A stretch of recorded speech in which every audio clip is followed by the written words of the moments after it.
France en marche. Le Figaro Magazine présente les super-héros de la droite. Aujourd'hui, le capitaine Super Réac.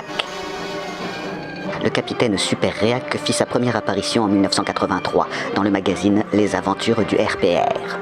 Les dessins de l'auteur nous racontent l'histoire de Nicolas Sarkozy, un jeune scientifique timide et maladroit qui, dans un laboratoire de l'armée, recherche nuit et jour la formule d'un vaccin contre les idéaux de mai 68 qui sème le chaos dans le pays.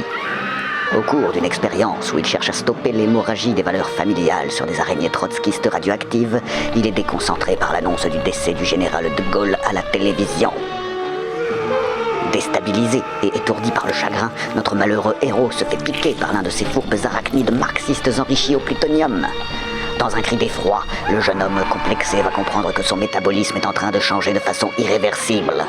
Son débit de parole va augmenter de façon exponentielle, ce qui va libérer en lui un pouvoir surhumain de démagogie. Aux yeux de tout le monde, notre héros restera le sympathique Nicolas Sarkozy, devenu entre-temps maire de Neuilly-sur-Seine. Mais qui pourrait deviner que la nuit venue, il devient le capitaine Super Réac, un justicier au grand cœur pétri de patriotisme qui délivre les citoyens miséreux de cette mégalopole, de l'oppression d'un État socialiste totalitaire, dirigé par le sanguinaire François Mitterrand. Il faudra attendre 2002, la nomination de Nicolas Sarkozy au ministère de l'Intérieur et le financement de la productrice Liliane Bettencourt pour que commence le tournage de la première adaptation cinématographique des aventures du capitaine Super Réac. Sobrement intitulé Capitaine Super Réac, le long métrage sort sur tous les écrans le 16 mai 2007 à grand renfort de marketing.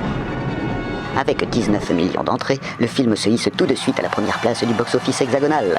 Dans les pages cinéma de l'expansion, les critiques seront unanimes pour saluer ce film d'action au dialogue musclé.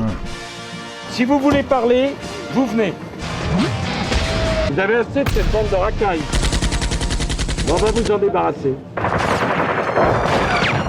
Ceux qui ne respecteront pas la loi, on les tapera dur. Voulant surfer sur la vague de ce succès, les studios UMP sortent en 2012 Capitaine Super Réac 2 Origins, où notre héros, désormais président du pays, veut plus que jamais en finir avec l'héritage de mai 68. Il y avait dans ce film tous les ingrédients pour un nouveau record d'entrée dans les cinémas. De l'action. Il y a les autres qui n'avaient qu'à venir avant. Ils venaient pas. Moi je viens. Merde, va te faire foutre. Descends un peu le dire. Descends un peu. De la romance. Des partenaires sexy. À 20-25% avec une inflation quasi nulle. D'excellents second rôles comiques. Et surtout des répliques cultes. Voilà. Il salit. Casse-toi là. Le schéma d'amour-haine entre le héros et un super vilain charismatique offrait aux spectateurs de beaux retournements de situation.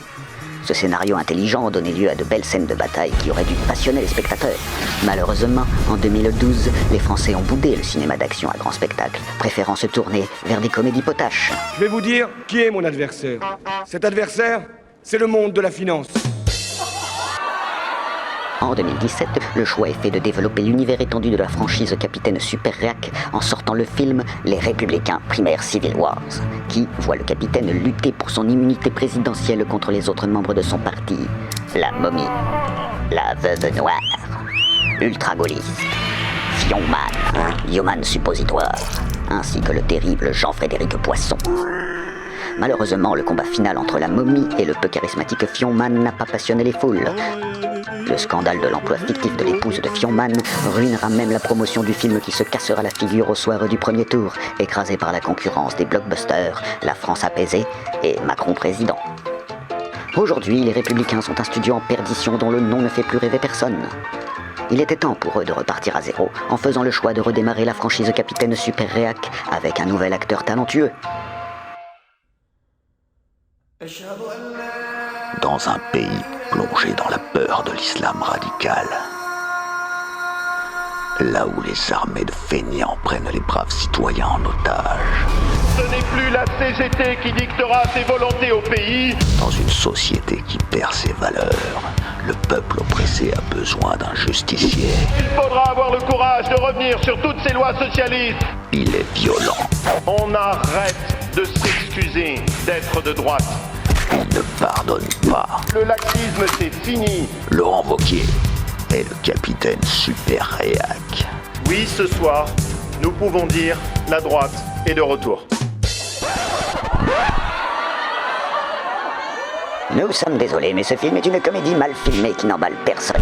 Laurent Wauquiez a le charisme d'un poulpe mort et il campe un bien mauvais capitaine super réac. Mais que les amateurs de cinéma d'action se rassurent, notre glorieux président est apparu pour révolutionner les codes du genre. Il est plus sexy. Il est plus spectaculaire. Ce que je veux, c'est que vous, partout, vous alliez le faire gagner. Il est plus démagogique. La meilleure façon de se payer un costard, c'est de travailler. Voilà. Et il est terriblement plus violent. Une gare, c'est un lieu où on croise les gens qui réussissent et les gens qui ne sont rien. Oui, gloire à notre président, et que son cinéma n'en finisse pas d'émerveiller le peuple de France. Parce que